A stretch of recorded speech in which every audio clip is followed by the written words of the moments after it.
اپنی رائے دی کہ یہاں پہ ان دو معزز جج صاحبان جنہوں نے اپنے آپ کو کیس سے الگ کر لیا تھا ان کے علاوہ جو فل کورٹ ہے وہ بیٹھتی اور اس پہ فیصلہ دیتی. تو جو 3 رکنی بینچ کا فیصلہ ہے اس پہ میں تو دکھ اور افسوس کا اظہار ہی کر سکتا ہوں.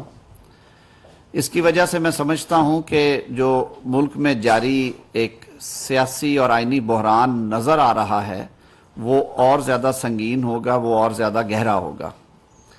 آپ نے دیکھا کہ آج ساتھ ہی ایک 6 رکنی بینچ بنا دیا گیا جس کی سربراہی جسٹس اعجاز الاحسن صاحب کریں گے، اور اس میں 5 اور جج صاحبان جن میں جسٹس منیب اختر، جسٹس مظاہر علی اکبر نقوی، جسٹس عائشہ ملک صاحبہ، جسٹس اظہر رضوی صاحب شاید شامل ہیں، اور ایک اور نام بھی ہوں گے.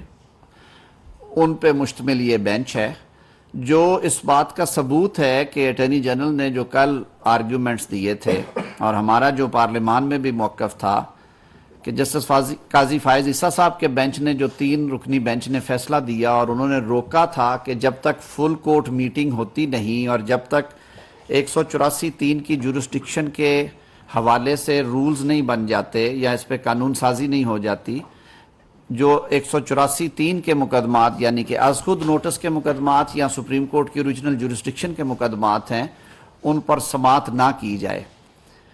تو 3 رکنی بینچ کے فیصلے کو رد کر دیا. اور پھر حیران کن بات یہ ہے کہ ساتھ ہی ضرورت محسوس کی کہ 6 رکنی بینچ کی ضرورت ہے. یہ سرکولر سے یا ایگزیکٹو آرڈر سے مسئلہ حل ہوتا نظر نہیں آیا. تو یہ پھر اس بات کی دلیل ہے جو کہ بہت سارے وکلاء نے بھی کہا، پارلیمنٹیرینز نے کہا، کل عدالت میں اٹارنی جنرل صاحب نے اس پہ بحث بھی کی، الیکشن کمیشن کے وکیل نے بھی اس پہ بحث کی کہ جوڈیشل پروپرائٹی یہ ڈیمانڈ کرتی ہے اور قانون کا یہ تقاضا ہے، آئین کا یہ تقاضا ہے کہ آپ پہلے اس مقدمے کے حوالے سے فیصلہ کریں اور اس مقدمے پہ کارروائی اس کے بعد کریں تاکہ جو عدالت عظمیٰ کے فیصلے ہیں ان کی صحیح طور پہ ان کی روح کے مطابق ان پہ عمل ہو سکے.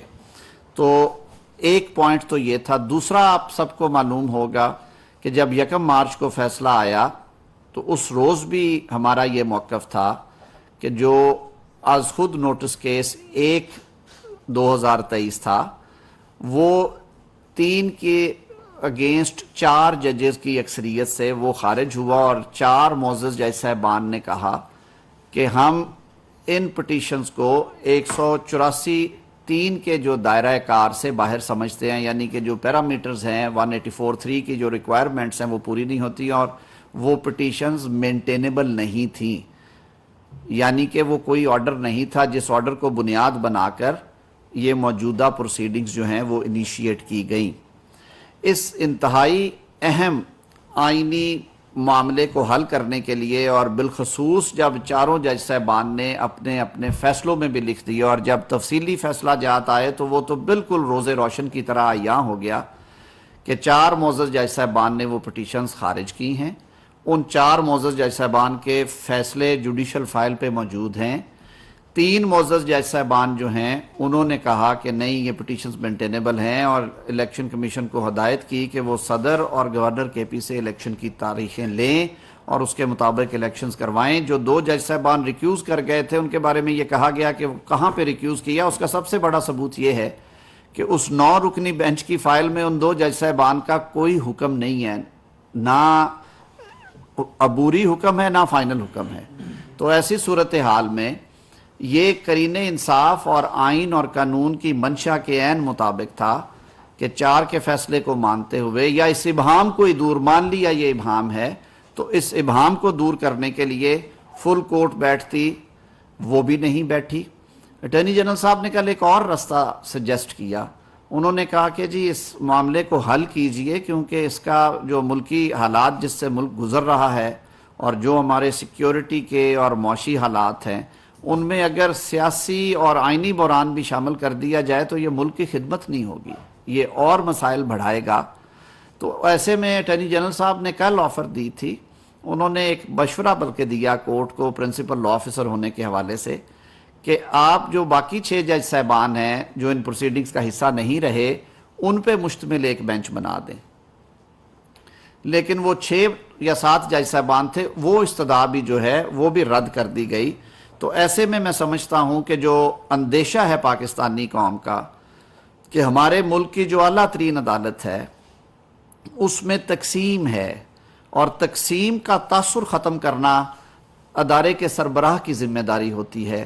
ادارے کے سربراہ کے طور پہ چیف جسٹس صاحب کو یہ چاہیے تھا کہ وہ اس تاثر کو ختم کرنے کے لیے اس اہم آئینی اور قانونی مسئلے کو فل کورٹ میں لے کے جاتے۔ جو 2 جج صاحبان ریکیوز کر چکے تھے، ان کے باوجود 13 رکنی بینچ بن سکتا تھا، اور اس بینچ کے سامنے رکھ کے یہ فیصلہ ہوتا کہ آیا 184(3) کے دائرہ کار میں ایسے کیسز پہ فیصلہ ہونا چاہیے جو کیسز اس وقت ہائی کورٹ میں پینڈنگ تھے، جو کیسز بیسیکلی صوبوں سے زیادہ متعلقہ ہیں، اور جن کیسز کے اوپر ہائی کورٹ میں یا سنگل بینچز میں یا آئی سی ایس پڑی ہیں، اور وہ کوئی مہینوں یا سالوں سے نہیں، وہ چند دنوں میں فیصلہ بھی ہوئیں اور ان کی اپیلیں ابھی پینڈنگ تھیں۔ تو میں سمجھتا ہوں قانون کے طالب علم کے طور پہ جو کل پارلیمان میں بات کی وزیر اعظم صاحب نے، اور میں نے بھی کچھ اس پہ کہا، اور جو پارلیمان نے قرارداد کے ذریعے سپریم کورٹ سے یہ مطالبہ کیا تھا کہ اس مسئلے کا حل صرف اور صرف کلیکٹیو سوچ میں ہے، اجتماعی سوچ میں ہے، ادارے کو ایک پیج پہ ہو کے یہ کیس ایک عدالت میں بیٹھ کے سپریم کورٹ کو یہ کیس سننا چاہیے، اور اس کیس کا فیصلہ تمام فریقین جو ہیں وہ مانیں گے۔ لیکن اگر اکثریت کے فیصلے پہ 4 جج صاحبان کے فیصلے کو رد کرتے ہوئے 3 رکنی بینچ فیصلہ جاری کرے گا تو اس فیصلے پہ نہ کسی کو اطمینان ہوگا، نہ کسی کو اعتماد ہوگا، اور یہ معاملات کو اور زیادہ سنگین کرنے کا باعث بنے گا۔ تو یہ کچھ معروضات تھیں جو میں سمجھتا تھا کہ آپ سے شیئر کر لی جائیں، کیونکہ ابھی کیس کی باقی ڈیٹیلز جو ہیں وہ ٹائم کے ساتھ ساتھ آ رہی ہیں، لیکن جو حکومتی اتحاد ہے وہ بالکل اس بات پہ کلیئر ہے کہ جو سپریم کورٹ کے معاملات ہیں، جس طرح سے سپریم کورٹ کو چلایا جا رہا ہے، جس طرح سے اہم آئینی اور قانونی مقدمات کے فیصلہ جاری کیا گیا ہے، بینچز کی تشکیل جس طرح سے ہو رہی ہے، سینئر پیونی جج کو جس طرح سے تمام معاملات سے دور رکھا جا رہا ہے، سینیورٹی میں ان سے اگلے نمبر پہ آنے والے جج صاحب کو بھی اس طرح کے تمام بینچز سے دور رکھا جاتا ہے، کچھ اور معزز جج صاحبان کو اس طرح کے بینچز بنا ہے، اس پہ بھی لوگ انگلیاں اٹھا رہے ہیں۔ تو ہم ایک بار پھر یہ چیف جسٹس صاحب سے یہ ایکسپیکٹ کرتے ہیں، ہمارا یہ مطالبہ ہے کہ وہ فل کورٹ میٹنگ بلائیں اور یہ سارے معاملات جو ہیں ان کو درست کیا جائے، ورنہ یہ جو بحرانی کیفیت ہے یہ سنگین آئینی اور سیاسی بحران میں تبدیل نہ ہو جائے، جو کہ پاکستان اس وقت اس کا متحمل نہیں ہو سکتا۔ بہت شکریہ جی۔ راشد حبیب صاحب ایئر وائس سے۔ یہ جو نیا بینچ بنا ہے 6 رکنی، یہ اگر قاضی فیصل صاحب کے فیصلے کو انڈو کرتا ہے تو کیا اس کا ریٹروسپیکٹیو ریٹ ہوگا؟ کبھی بھی نہیں ہو سکتا۔ اس کی وجہ یہ ہے، میں تو بات ہی یہ کر رہا ہوں، میری تو سمجھ سے باتیں کچھ بالاتر ہیں، کہ اگر جسٹس فائز عیسیٰ صاحب نے جو روکا تھا 184(3) کے مقدموں کی سماعت سے، اسے سرکولر کے ذریعے سے آپ نے دیکھا کہ اس فیصلے کو رد کر دیا گیا، اور پھر کہا گیا کہ نہیں یہ ہمارا انتظامی مسئلہ ہے، کل اوپن عدالت میں ہی کہا گیا کہ یہ معاملہ انتظامی نوعیت کا ہے، تو پھر کیا ضرورت پیش آئی کہ آج فیصلہ سنانے کے بعد 6 رکنی بینچ، اور 6 رکنی میرے تو تقسیم کے حوالے سے بھی میں تھوڑا سا پریشان ہوں بطور وکیل، میں نے بھی کچھ سال اس ادارے میں گزارے ہیں عدالت کے وکیل کے طور پہ۔ یہ 6 رکنی تو پھر یہ محسوس ہو رہا ہے کہ جیسے عدالت کو 2 حصوں میں تقسیم کر دیا گیا ہے، آدھی عدالت ایک طرف ہے، آدھی عدالت ایک طرف بیٹھی ہے۔ میں ہاتھ جوڑ کے یہ استدعا کروں گا بطور وکیل کے اور بطور وزیر قانون کے عزت مآب چیف جسٹس صاحب کو کہ خدا کے لیے اپنے گھر کو اکٹھا کریں، اپنے ادارے کو متحد کریں۔ یہ تو ایک جہاں پہ باہر ترازو کا نشان لگا ہوا ہے تو وہ دونوں پلڑے برابر اس لیے دکھائے گئے ہیں کہ آپ تو تولنے والوں میں سے ہیں۔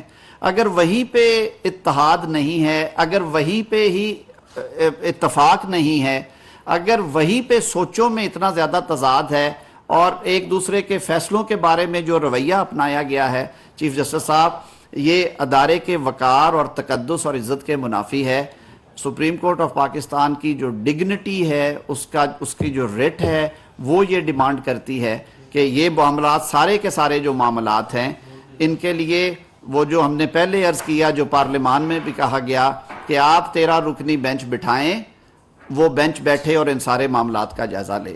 بہت رانا صاحب طارق صاحب، آپ ٹھنڈی طبیعت کے وکیل بھی ہیں اور لا منسٹر بھی ہیں، تو کیا کوئی آپ ثالثی کا کردار ادا کر سکتے ہیں جوڈیشری اور حکومت کے درمیان؟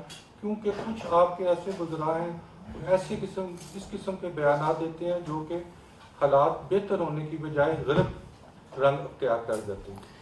بہت شکریہ ران صاحب. میں تو ایک بڑا عاجز سا بندہ ہوں اور میرا دل دھڑکتا ہے اس ملک کے لیے، اس ملک کے جو ادارے ہیں ان کے لیے. پارلیمان بھی ایک بہت موقر ادارہ ہے اور عدالت عظمیٰ بلا شبہ ملک کی اعلیٰ ترین عدالت ہے.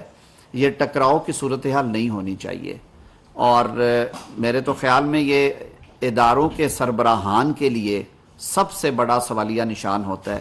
میں نے چیف جسٹس آف پاکستان سے بارہا یہ درخواست کی، اور میں آج یہ آن ریکارڈ کہہ رہا ہوں، ہمارا ان سے میٹنگز میں بھی ملنا جلنا ہوتا ہے، ویسے بھی سوشلی ہمارے ملنے پہ پابندی نہیں ہے. میں نے ان سے ہاتھ جوڑ کے استدعا کی تھی، بارہا یہ کی کہ سر عدالت کو اکٹھا رکھیں. 5 ججز یا 7 ججز کی عدالت نہیں ہے، یہ 15 موقر جج صاحبان کی عدالت ہے. آپ نمبر 1 پہ ہیں امانگسٹ دا ایکولز. آپ اپنا اختیار بڑے بھائی کے طور پہ، ایک باپ کے طور پہ استعمال کریں اور سب کو اس طرح اکٹھا بٹھائیں. آپ کے فیصلوں کی طاقت کو کوئی چیلنج نہیں کر سکے گا. آپ کے فیصلوں پہ عمل درآمد میں کوئی آنکھ بھی اٹھا کے نہیں دیکھے گا. بہرکیف یہ فیصلہ انہوں نے کرنا ہے. میں ابھی بھی دعا گو ہوں کہ ابھی بھی بہت نقصان نہیں ہوا. ادارے کی توقیر کے لیے، ادارے کی تقدس کے لیے، ادارے کے وقار کے لیے انا کا مسئلہ نہیں اسے بننا چاہیے. بلکہ آج بھی میں پھر ایک دفعہ یہ گزارش کروں گا کہ جو 13 رکنی بینچ ہے وہ بیٹھے، یہ سارے معاملات وہ بیٹھ کے طے کر سکتے ہیں قانونی اور آئینی طور پہ.